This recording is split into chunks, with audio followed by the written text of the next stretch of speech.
For us, his presence in Ghana affects not only our rising influence in terms of international standardization, but also our shared commitment to building safer, smarter, and more inclusive energy and electrotechnical systems across borders.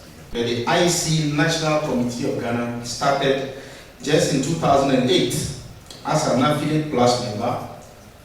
We were upgraded to associate member status in 2021.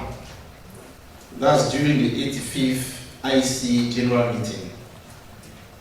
This evolution reflects our increased technical capacity, broader participation, and stronger policy engagement. And ever since our upgrade, the status of associate member granted the opportunity to be participating members of 4 technical committees, international one. And Ghana was selected TC8, which deals with system aspect of electrical energy supply. TC57, power system management and information exchange. TC61, safety of household electrical appliances. And TC64, electrical installation and protection against electric shock. We also maintain observer status on a few of the existing committees. Yes, what do we do generally? What is our importance? We are the Ghana Standard Authority, and we are therefore guided by the Constitution of the IC. We are also members of regional bodies such as the African Electrotechnical Standardization Commission, known as AFSEC, and to some extent in ASO, the African Organization for Standardization. So we do standard work, and standard work has 2 main branches. We work on standardization, that's developing the standard, making contributions, intellectual contributions that are meaningful to our areas, and also in conformity assessment. To date, we are happy, and I think details will be given to you later, that we are part, or we have adopted as Ghana up to 637 IC standard as national standard. Clap for Ghana. And clap for the director. Yes, I want to say that this number is not a hazardous number. The adoption of this 637 standard by Ghana reflects a very commendable level of commitment to international electrotechnical standardization. National Committee of Ghana work directly with the global IC and see through for the adoption of electrotechnical standard in Ghana. And not only that, we work on conformity assessment. It is our usual practice, as we started some years back, to hold a stakeholder conference on a yearly basis.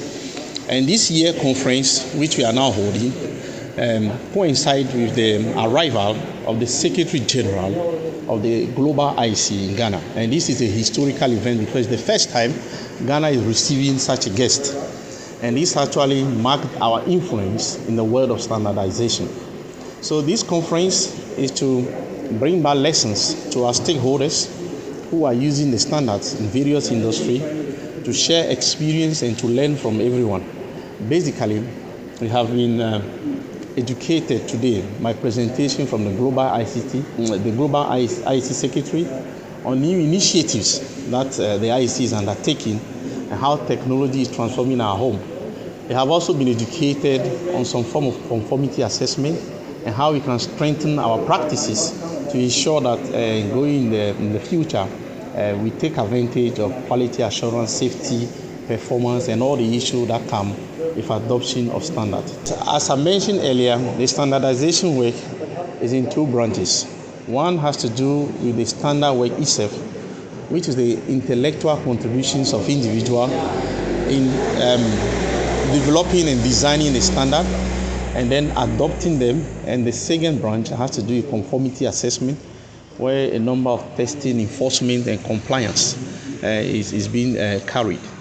Currently, there are IC conformity assessment systems, globally known, the ICEE, the ICQ, and the ICEX, which are not yet adopted in Ghana. And so we are having some approaches on our own, but we can have them enhanced should we adopt some of these well-known framework that exist globally? And I think that this is the direction we are taking. Because if you do not take this direction, we cannot ensure that apparatus or electronic or electrotechnical apparatus that people procure in their houses are fit for purpose, whether they deliver, what they are supposed to deliver.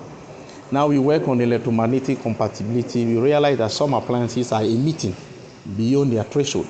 And so if there are no tests or laboratories that can measure and then filter the type of equipment we are importing, I think it's going to cause a lot of health challenges. And therefore, it's very important that as a country, you move in this direction. There are already existing efforts by the Ghana Standard Authority, but these interventions are to strengthen the existing efforts, especially in the electrotechnical area, and make Ghana a destination of good product, quality products, and also favor trade and others. We are very happy to be supported in this initiative by both the Ministry of Energy and that of the Trade, Agribusiness, and Industry. In our strategy of the IEC, an all-electric and connected society, and an IEC with its members can play a crucial role in that. With every wave of technological innovation that we have seen, we have been playing a crucial role, yes, certainly often behind the scenes. Not everybody knows the IEC, but people who matter and who have expertise know it very, very much. And so in the digital economy that we are in today, and the way it is growing, we continue to ensure that technologies can be rolled out in a safe and efficient way everywhere around the world. And that's where our strategic ambition, which is quite recent, of fostering, enabling an all-electric, connected and sustainable society come from. Go to the next slide, please.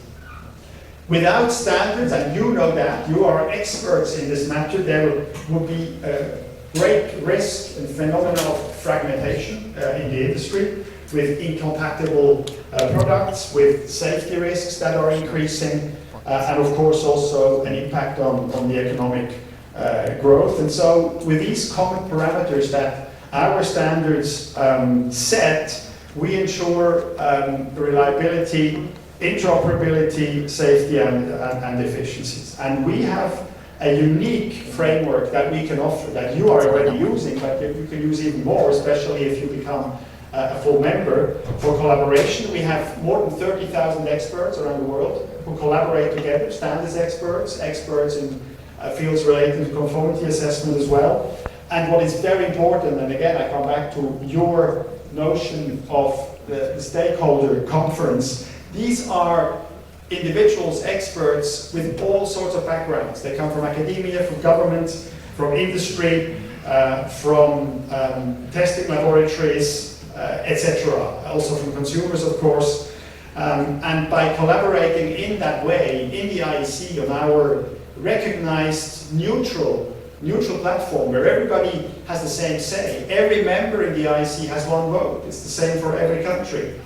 Speaking about the smart, the safer technologies for the future, we have key fields of expertise, areas where we are very active at the moment. Smart grid is one that many of you are familiar with in here. We have a number of technical committees in the IEC for cognitive science, so really pluridisciplinary. And we have a joint systems committee between IEC and ISO. We have established that recently, where the experts are looking at different aspects of this very diverse field to evaluate the needs and challenges, especially when it comes to safety, but also efficiency of these technologies in the future. We also are looking ahead to harness the potential of actually truly revolutionary technologies. If biodigital convergence isn't already one, but certainly quantum technologies are truly revolutionary. We just established together with ISO a new joint technical committee, JPC3, that is dedicated to dealing with standards, conformity assessment aspects about all, across the board, all the quantum technologies, so that we can look across the sectors, including information technology, communications, healthcare, energy, trade, sustainability, education, and research. So many aspects here in this field, a very new field that we're working on. And since I mentioned cybersecurity, I have of course to come back to cybersecurity, because I think for every body in charge, for anybody in charge of an organization, it is the biggest nightmare to become the victim of cybersecurity threats and attacks. We know how quickly the entire operation stops, how quickly you are in a crisis mode, and it is great to see that we have a brilliant portfolio, again, between ISO and the IEC on cybersecurity. Together to produce standards, and so the big advantage of acting together internationally is to leverage each other's know-how, each other's strengths, and through that create a sort of a multinational fundus, a multinational base to avoid fragmentation, to work towards interoperability, to work towards gains that can be done both technically and also economically. And the organization will always have to cater for its interests of its members, which can be quite diverse. So it's also about setting the priorities, to finding the right balance, because all the members have to be treated in the same way, and all the members have to get their advantages out of their contributions to the organization. What we see from an international perspective is that the more determined, the more precise a member, a country is in its ambitions and its goals, and knowing where it has to set priorities, the easier it is to pinpoint that also in the international setting and to set the right strategies and the right priorities so that no one is left behind. I think that is absolutely key for an international organization like ours, which is a neutral platform and which is a non-profit organization. AI, of course, transcends all dimensions of our lives more and more, and AI is an emerging and groundbreaking technology. And IEC has always been at the forefront of accompanying technological development, fostering innovation, but also making sure things are safe, technologies are safe. And that is absolutely crucial, that we as the core international standards organization can be at the forefront of creating the right framework, the right grounds for AI to be used safely and to be used responsibly, but also efficiently. We have the experts, we have the know-how for that. That's why we are called the International Electrotechnical Commission, because we are the experts in electrotechnology, electronics, IT, and the new emerging technologies related to that. Every continent will be confronted with AI, will adopt it in one way or the other, and it's particularly important that we have a common understanding, a common grip, in a sense, on AI, so that it doesn't go completely astray in one continent and on another it's entirely controlled. We have to create a framework for everybody. We're a global organization, and that's absolutely key in our mission. I would like to thank the Secretary General of the IEC, Mr. Philip Metzger, for being here in Ghana. It shows you where Ghana is going, and I think we should support the President as we move the country forward towards an industrialized, modern economy. I thought you would clap for the President as we move the country forward. Prof. Amevi Akapovia has already said it. Ghana is no longer moving local. We are taking over Africa and hopefully playing a significant role in the world. As we speak, we are rolling out, not we will be rolling out, we are rolling out 500 trading standards inspectors nationwide to support enforcement of standards. As we speak, the Ghana Standards Authority has started a project called Electrovigilance.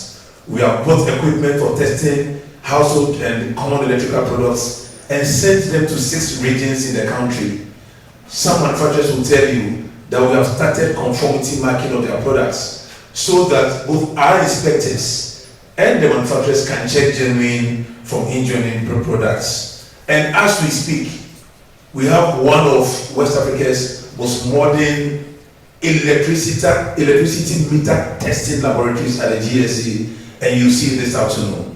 And talking about the meters, I'm sure I'll be in trouble, but I'll say it. Very few of our meters have been calibrated and verified by the GSA. And if the meter you are using has not been calibrated or verified by the Ghana Standards Authority, as required by LI 2413, its accuracy is something that's, well, is left to. We cannot comment on it. The law says it must be verified and calibrated, and thankfully we are working with the ECG and PURC to be sure that all the millions of meters in Ghana are calibrated and verified by the GSA. The authority given the power to do that. Because without it, consumers cannot say they are protected, industry cannot say they are trading fairly. And I know it's a very thorny issue, but as we support His Excellency in rolling out the 24-hour economy, it's important that we provide the quality infrastructure that will make the 24-hour economy succeed. Electrotechnical Committee become a full member of the International Electrotechnical Committee. I mean, at this current moment, the world is moving fast. Standards for AI, standards for smartphones, standards for multimedia. If Ghana continues to be an associate member, we are just only users, not makers. And where we've reached, Ghana should be part of those influencing the decision-making process so that our young guys and girls, our young men and women, will be part of the international standards for multimedia, for smart media, for AI, and for all the things that the modern world is moving towards. We are living in the smart world. It's governed by smart standards. It's governed by smart technology. These things are developed by experts from across the world. Ghana has not been part. To the extent that government has graciously given assurance that Ghana will be fully part, we are extremely excited. And once again, our gratitude to His Excellency the President and the entire government for this show of faith in Ghanaian youth in providing funding for us to take part in international standardization in the area of electrotechnical technology and related aspects of it. I think the issue of enforcement is quite thorny. It's thorny for several reasons. Enforcing in every country comes with huge risks. You've got to deal with societal risks, so you need education. You've also got to deal with the policy framework. When citizens don't like it, they threaten not to vote for any government because government is enforcing. Once again, I'll repeat, I thank the President very much for now saying that enforcement is a presidential directive in action. As I speak, the Ghana Standards Authority has trained 500 trading standards inspectors. They are being rolled out. They completed the training yesterday, they are leaving today, and they'll be in every part of Ghana. They'll be enforcing to ensure that Ghanaian standards in the electrotechnical area will be enforced. We have equipment for all electrical equipment, for all technical equipment. Indeed, I did see that the situation where most of our meters, whether for water or electricity, have not been calibrated nor verified by the GSA is a thing of the past. The law is clear. Every meter used in utility should be verified and calibrated by the Ghana Standards Authority to protect consumers and promote business. Any resistance will be met fiercely by the Ghana Standards Authority, ensuring that the law is enforced to the protection of consumers. The President is clear on his vision, a 24-hour economy which will be underpinned by stable power. That stable power is expensive, so it must be sold and bought fairly. And our job as Standards Authority is to provide the equipment and the tools, and importantly, an assurance to consumers that they are getting value for money. I'm so glad that ECG, PURC, and everyone is on board to support us to ensure that every single meter, so that in the next few months, consumers can say, has my meter been checked by GSA? Is it verified? Is it calibrated? If so, then I'm sitting pretty. So my consumption is what I'm consuming. Really, as a country moves towards the 24-hour economy, I cannot stress the importance of ensuring that the quality infrastructure, testing, inspection, enforcement is available. Because as you trade 24 hours a day, the potential for people to ensure that where the regulators are sleeping, they will do a fast one on consumers is also high. And so it is wonderful, indeed wonderful, that no less a person than the President himself has said, you would also police the 24-hour economy with 24-hour standards, inspection, testing, enforcement, and regulation. And we say kudos to everyone and welcome all Ghanaians to join this crusade.